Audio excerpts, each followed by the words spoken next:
to my wife's affair partner's college graduation to surprise her with flowers, but when I looked across the crowd and finally saw his face, I had to grab the nearest stranger to keep from falling over. My name is Arthur Calloway, and at 57 years old, I thought the hardest thing I would ever survive was my father's death.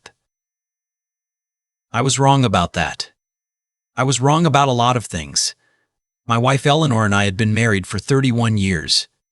31 years. We had met at a church picnic in Dayton, Ohio when I was 26 and she was 24, and I had spent the next 3 decades believing I was the luckiest man in the building. Every single time I walked into a room she was already in. She was a second-grade teacher. She made Christmas ornaments by hand for every person she cared about. She kept a journal she had been writing in since she was 15 years old, and sometimes in the evenings I would catch her at the kitchen table, pen moving slowly across the page, and I would feel this quiet gratitude that this woman had chosen me. I was a general contractor, spent my career building additions onto other people's homes, finishing basements, redoing kitchens. Nothing glamorous, but steady work. Honest work, the kind that leaves calluses on your hands and lets you sleep at night. We raised 2 daughters in a 4-bedroom house in the same suburb where Eleanor had grown up. We took vacations to the same lake in Michigan every summer for 22 years. We had a system for loading the dishwasher and a standing argument about whether the thermostat should be set to 68 or 70 in the winter. We were ordinary in every way that mattered, and I had been deeply grateful for every bit of it. The first crack appeared in February. I had come home from a job site earlier than expected because a supplier had delivered the wrong tile and the whole afternoon had fallen apart. Eleanor's car was in the driveway, which was unusual. She was normally at school until 4:30. I let myself in through the garage and heard her voice coming from the back of the house, from our bedroom. She wasn't on the phone. Or rather, she was. But she was speaking in a voice I had never heard her use before, soft and low. Almost private, like a voice that had been set aside for someone specific. I stood in the hallway and listened without meaning to, the way you sometimes hear something before your brain catches up and tells you to stop. "I'll figure out a way," she was saying. "I just need a little more time." I didn't go in. I went back to the garage, sat in my truck for 10 minutes, and then came back inside making enough noise that she would hear me. By the time I reached the kitchen, she was already there, pouring herself a glass of water, looking perfectly composed. "You're home early," she said. "Wrong tile," I said. She nodded and asked what I wanted for dinner. I told myself it was nothing. Eleanor was not the kind of person who had secrets. She was the kind of person who cried at dog food commercials and remembered the birthdays of every child who had ever sat in her classroom. I told myself I was tired and reading into things, and for a while I believed it. For a while. The second crack came in April. I was going through our shared credit card statement online. We had always kept joint accounts, never felt a need to do anything differently, and I found a charge I didn't recognize. A restaurant called Ember downtown, $63 on a Wednesday evening. I had been in Akron that Wednesday finishing a deck job. I checked back through the previous months and found 3 more. Always restaurants, always midweek. Always when I was out of town or working late. I want to be clear about something. I did not immediately assume the worst. I thought about it for a long time before I did anything, because Eleanor deserved that for me. 31 years deserved that. I checked the dates against my own schedule. I thought about whether I've forgotten her mentioning lunch with a friend, dinner with a colleague. I gave her every possible benefit before I let myself consider the alternative. Then, I found the name. It was an accident, the way these things usually are. I was using Eleanor's laptop because mine was at the job site, and I needed to email a supplier. Her email was open. I wasn't looking for anything, but the name at the top of her inbox was there, and the subject line said, "Thinking about you," and the timestamp was 40 minutes ago. The name was Jonah. I don't know how long I sat there before I closed the laptop and set it back on the counter exactly where I had found it, long enough for the room to go dark and light again in a way that had nothing to do with the sun. I did not confront her that night. I needed to know more before I said anything, because I needed to be sure, and because part of me, the part that had loved this woman for 31 years, needed to be wrong. Over the next 2 weeks, I paid attention in a way I never had before, and I hated every moment of it. I started noticing when she was on her phone and when she put it face down on the table. I noticed that she had started going to a yoga class on Thursday evenings that she had never mentioned before, that she came home from these classes without the particular kind of tired that actual exercise produces. I noticed that she laughed more easily at things that weren't funny, the nervous laughter of someone managing more than they're saying. I found out his last name from a parent email chain she had accidentally left open on the family computer. She was apparently helping coordinate some kind of after-school literacy event, and a parent named Sandra Voss had replied to the wrong thread. I searched the name. Jonah Voss, 24 years old, a graduate student at Ohio State finishing up a master's degree in education. He had a public Instagram account that made me feel like I had swallowed a stone. He was tall and unselfconsciously handsome in the way young men sometimes are, the kind of handsome that doesn't seem to cost him anything. In his photos, he was laughing, hiking, surrounded by friends in the uncomplicated way of someone whose life hadn't gotten heavy yet. 24, younger than both of my daughters. I confronted Eleanor on a Sunday morning in May. It was raining, one of those gray Ohio mornings that makes everything feel slightly underwater. She was at the kitchen table with her coffee and her journal, and I sat down across from her and put her phone between us, face up, and asked her to tell me about Jonah Voss. The color that left her face in that moment told me everything before she said a word.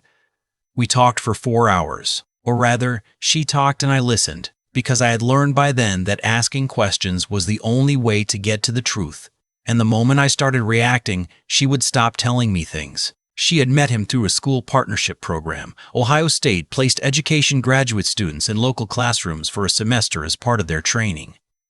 He had been placed in the classroom next to hers. They had started having lunch together. The lunches had become dinners. The dinners had become something else. 4 months, she said. It had been going on for 4 months. How old is he? I asked. She looked at her hands. 24. 24. Our youngest daughter was 26. I did not throw anything.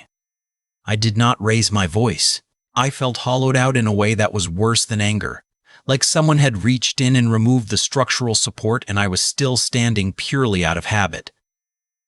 I ended it, she said, last week. I already ended it. What made you end it? I asked. She didn't answer for a long time. His graduation is coming up, she finally said. He kept asking me to come, to meet his family, and I realized I couldn't. I realized how far I had gone, and I couldn't keep going. His graduation. I filed that away somewhere in the back of my mind without knowing why. The next week was the worst of my life. Eleanor slept in our bedroom and I slept in the guest room, and we moved around each other in a house like two people who had forgotten the choreography of living together. She cried frequently. I felt nothing, which was somehow worse. I went to work because I didn't know what else to do, because the job sites were the only places where things made sense, where materials behaved predictably, and problems had measurable solutions. Our daughters called. I told them we were fine. I was not ready to say out loud what had happened to us, because saying it out loud would make it a fact I had to live inside permanently. On a Thursday evening while Eleanor was at her mother's house, she had told her mother she needed some time, though not why. I opened Eleanor's laptop again. I know what that says about me. I'm not proud of it. But I needed to understand, in the specific way you need to understand when your entire life has been rewritten without your consent, and you're still trying to find where the edit happened. His graduation ceremony was the following Saturday. Ohio State, Columbus. The commencement for the College of Education. I told myself I was not going to go. I told myself that 3 times over the next 2 days, and then Saturday morning came and I found myself in my truck at 7 a.m., dressed in clothes I would wear to a nice dinner, driving toward Columbus. I have thought a lot since then about what I was hoping to find. I think part of me needed to put a real face on the thing that had been destroying my life from the inside. A photograph on Instagram is just a photograph. I needed to see him in 3 dimensions.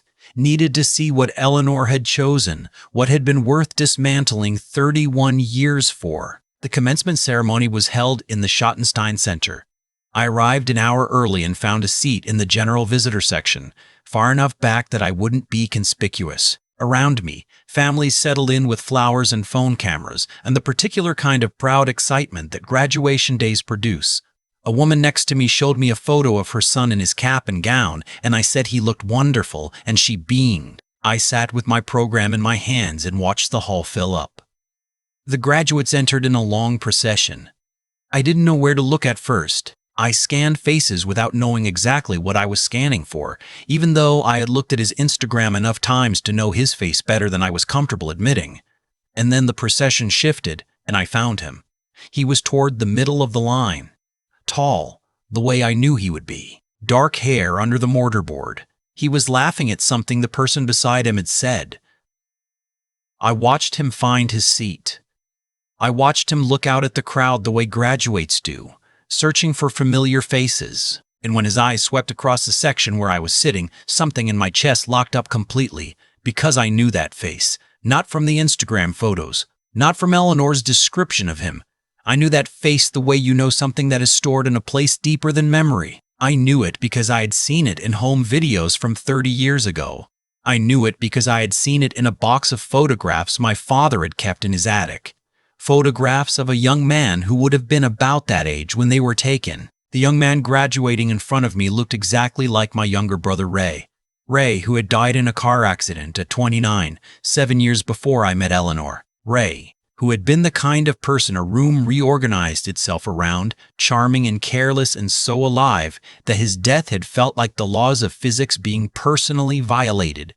Ray, who had apparently, in the years before his death, fathered a child I had never known existed. I sat in the Schottenstein Center surrounded by other people's joy and felt the world restructure itself around a fact I was not prepared for.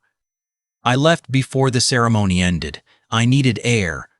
I needed to sit somewhere quiet and follow the logic of what I had just understood. In my truck in the parking garage, I called my sister Pauline, who was 71 and had known Ray better than anyone still living. "Pauline," I said when she answered. "Did Ray ever have a child? Before he died?" The silence that followed was answer enough, but she owed me more than silence, and I told her so. And after a long moment, she started talking.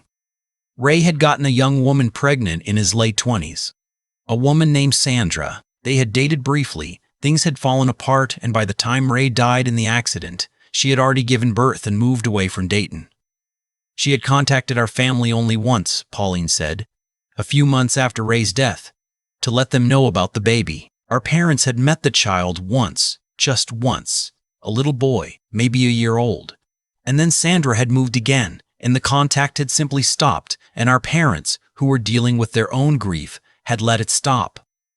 "Why didn't you tell me?" I asked. "Your parents didn't want you to be burdened," Pauline said. "You were so broken up about Ray. They thought it would only make things worse." And then time passed, and it seemed like it was better left alone. Better left alone. 30 years of better left alone, and my wife had spent 4 months sleeping with my nephew. My nephew. Who did not know I existed? Who did not know that the husband of the woman he had been involved with was his biological uncle? The son of the brother I had lost and mourned for 3 decades. I sat in that parking garage for a very long time. I called Eleanor in the drive home. She answered on the second ring, and I could hear in the way she said hello that she had been anxious all day, probably sensing without knowing why that something had shifted. "I need you to tell me everything you know about Jonah's family," I said. A pause. "Arthur, what's going on? Please.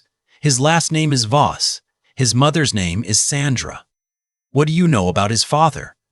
Another pause, longer this time. "He told me his father died before he was born. A car accident. He never knew him. He was raised by his mother and stepfather." "Why are you asking me this?" "Because his father's last name wasn't Voss," I said. "Because his father was my brother."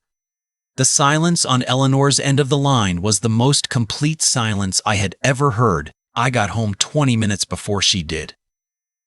I was sitting at the kitchen table when she came in. She looked like she was walking into something she already knew was going to be terrible, which I suppose she was. We sat across from each other and I told her what I knew. About Ray. About Pauline's call, about the graduation ceremony and the face I had recognized in a way that bypassed every rational thought I had. Eleanor kept her hand pressed flat against the table the whole time I talked, like she was trying to keep herself from sliding off the edge of something. "He doesn't know," she said when I finished. "No, he doesn't know I exist. And he doesn't know that his father's family lives 20 miles from where he went to school for the last 2 years. Arthur." Her voice broke apart on the word. "I didn't know. I swear I didn't know." I believed her. I want to be clear about that. Whatever Eleanor had done, she had not done it knowing. She had not looked at this young man and seen anything other than a young man. That was not the nature of her betrayal. And I want to be precise about this, because imprecision would be its own kind of unfairness. "I know you didn't know," I said. "What are you going to do?"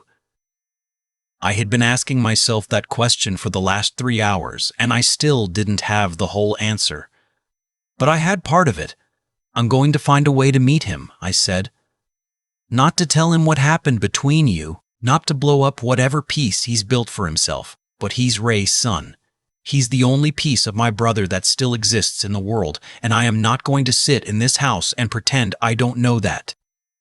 Eleanor nodded slowly. I could see her trying to calculate what this would mean, what the complications would be, whether there was any version of this that didn't require the whole terrible shape of it to come out. I had been doing the same calculation, and I hadn't found a clean answer yet. We didn't solve anything that night. We ate dinner because the body insists on its routines even when the mind has come apart. We went to our separate rooms. In mine, I found the box I kept on the top shelf of the closet, the one with my father's photographs. I took it down and went through it until I found what I was looking for. A set of photos from a family reunion in 1987. Ray was 19 in them. He was laughing at something off camera, and his face in that moment was so similar to the face I'd seen in that graduation hall that my chest physically ached. I set the photo on the nightstand and lay in the dark and thought about my brother. Ray had been the kind of person who made you feel, when he was in the room, that the best version of events was the one that was going to happen. He was unreliable in practical ways, always late, bad with money, perpetually beginning projects he didn't finish, but there was a warmth in him that I had spent the last 28 years failing to find in anyone else. He had been gone longer than he had been alive by now. The idea that there was a version of him still walking around, finishing graduate degrees, becoming a teacher, helping kids, it was something I didn't have the language for yet.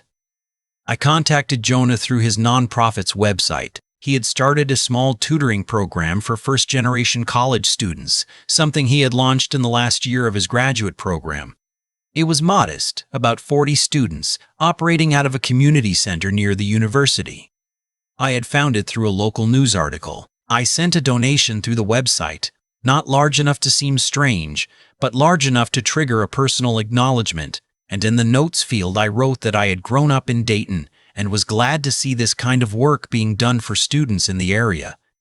He emailed back 3 days later. His message was genuine and specific, the way messages from people who actually care about their work tend to be.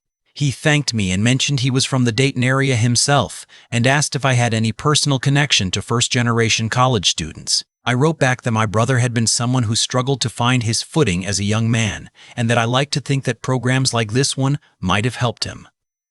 We exchanged 3 more emails. He was easy to talk to in the way I imagine Ray would have been. He had a way of responding to things that was curious and genuine without being performative, like he was actually interested in the answer rather than just collecting information. On the 4th exchange, he mentioned he was having a small fundraising coffee at the community center the following Saturday and asked if I might want to come.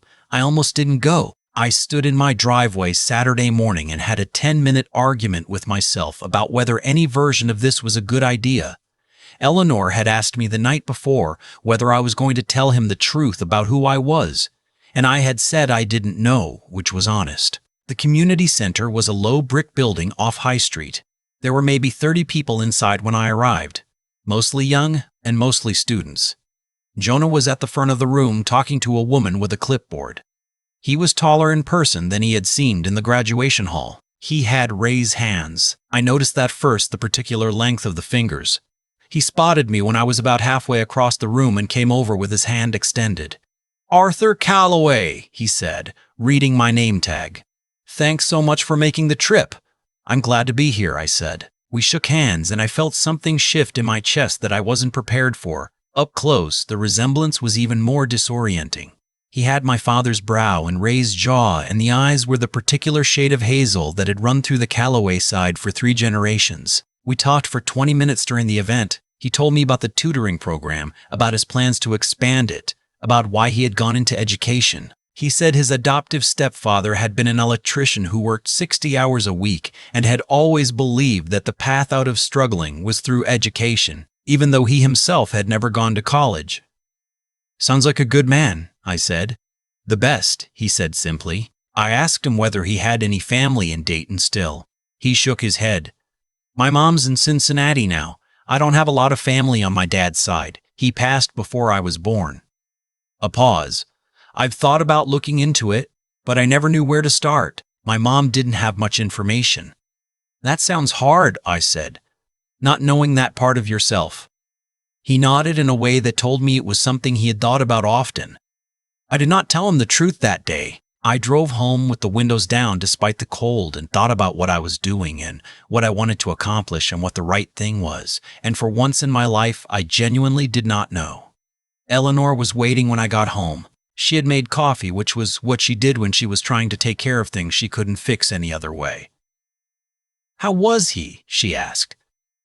"He's remarkable," I said. "He's remarkable," I said. "He's Ray's son." She sat down heavily across from me. "What does that mean for us, Arthur? What does any of this mean?" That was the question I had been carrying since the parking garage in Columbus. Our marriage was not something I had given up on, but it was also not something I could pretend was unbroken. 31 years had weight, real weight, and I was not the kind of person who threw heavy things away without being sure. But I also knew that the reasons Eleanor had given me, feeling invisible, feeling like she had stopped mattering, were things I needed to sit with honestly, because I had not been without fault in the slow drift that had brought us to this. "I don't know yet," I said, "but I know that I want to keep knowing Jonah, not to disrupt his life, not to put the weight of our family mess on his shoulders. But he's the last of Ray, and I am not willing to walk away from that." Eleanor nodded slowly. I could see her trying to hold space for that, trying to understand it, and I believe she was genuinely trying. Over the following months, I stayed in touch with Jonah through his organization. I volunteered twice at the tutoring center. I attended a fundraiser dinner in the fall where he introduced me to his mother Sandra, a quiet and careful woman in her mid-50s who shook my hand without any recognition of my last name, which told me Ray had never mentioned his family much. I kept waiting to feel certain about what to do with the truth. The truth had several layers, each one with its own complications. There was the truth about who I was, that I was his father's brother, that he had family in Dayton he had never known about. That truth felt manageable. That was the truth I wanted to tell him. And then there was the other truth, the one about Eleanor, the one that connected us in a way that Jonah would have to carry for the rest of his life if he knew it, a weight that had nothing to do with anything he had chosen. Ray's son had ended up, through a sequence of events so tangled they almost defied accounting, romantically involved with his own aunt by marriage, without either of them knowing.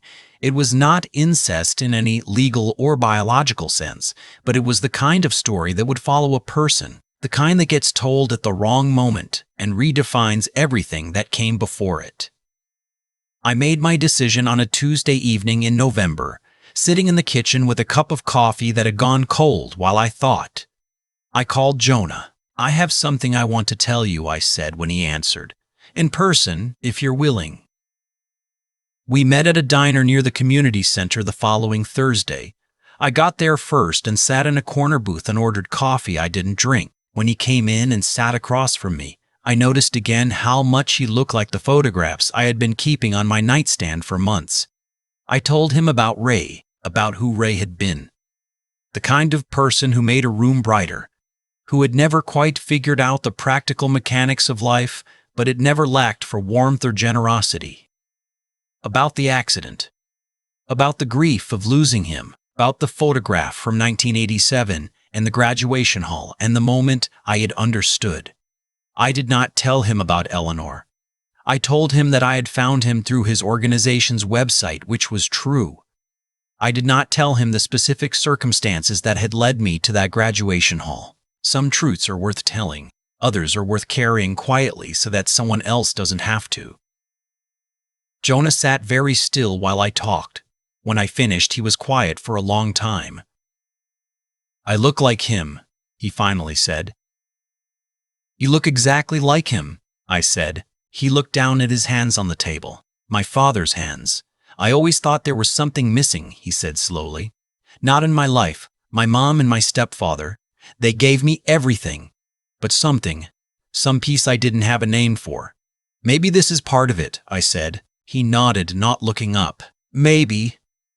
We sat there for a while without talking, the diner moving around us, and it felt like the right kind of silence, the kind that doesn't need to be filled. He asked me questions about Ray, what he was like, what he cared about, what kind of man he had been becoming before the accident.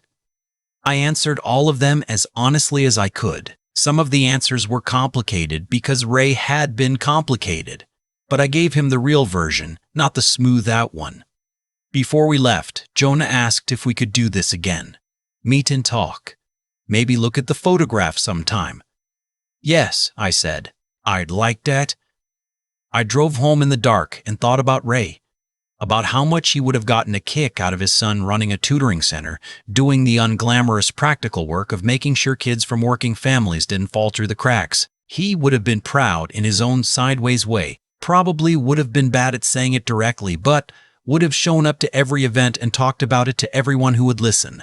Eleanor and I are working with a marriage counselor. It is not easy, and I will not pretend it is. There are sessions where we sit across from each other, and the distance between us feels structural, like something that would require more than conversation to bridge. There are other sessions where I remember why I sat across a church picnic table from this woman 31 years ago and felt like the world had just handed me something I hadn't earned. I don't know where we will end up. What I know is that I am going to be honest about what I want, which is something I have not always been good at. And one of the things I want is to know my nephew.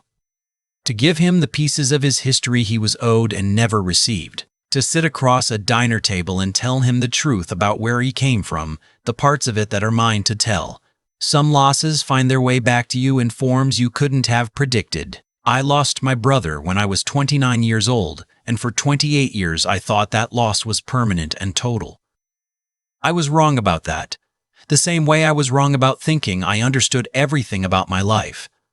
There's a photograph of Ray on my kitchen wall now. I put it up last month in a simple frame, next to the window where the morning light hits it. Jonah noticed it when he came for dinner last week, his first time at my house. He stood in front of it for a long time without saying anything. Then he said, quietly, that he could see it. "See what?"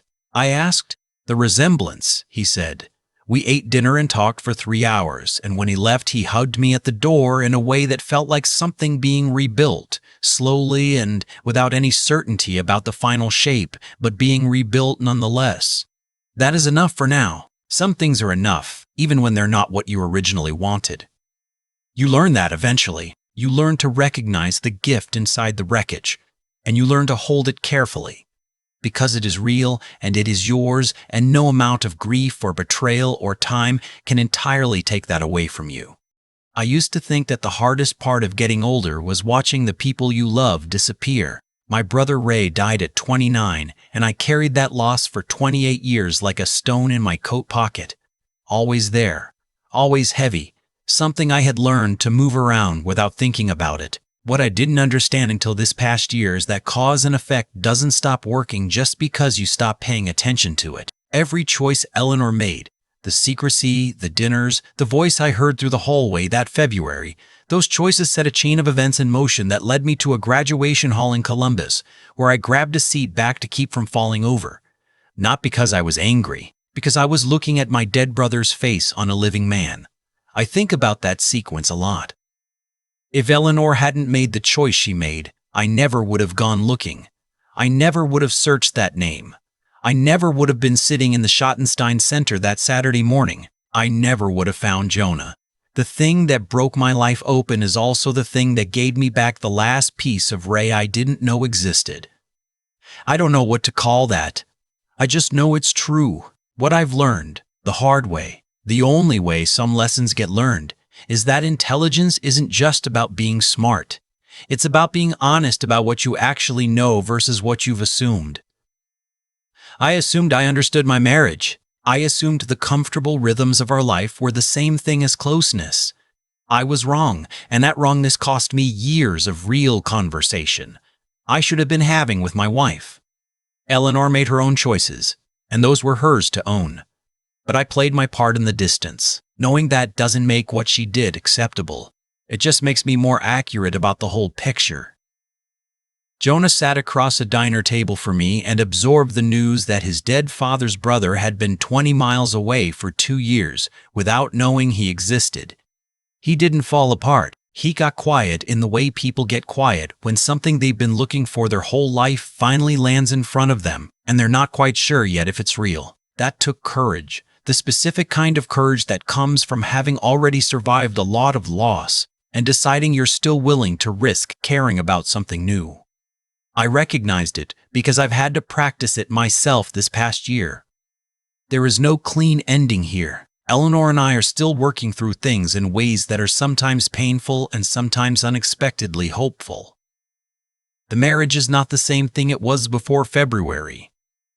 I'm not sure it could be, or should be, but Jonah came to my house for dinner last month and stood in front of Ray's photograph and said quietly that he could see the resemblance, and I felt something in my chest shift that I hadn't felt shift in a long time. The thing I keep coming back to is this: you don't get to choose which truths find you. You only get to choose what you do when they arrive. I could have driven home from that parking garage in Columbus and decided it was too complicated, too painful, too tangled up in everything that had gone wrong.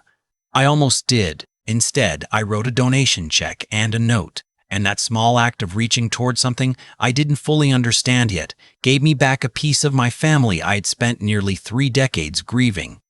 Some losses are permanent, and some of them, if you're paying attention and willing to move toward what scares you, turn out to be something else entirely.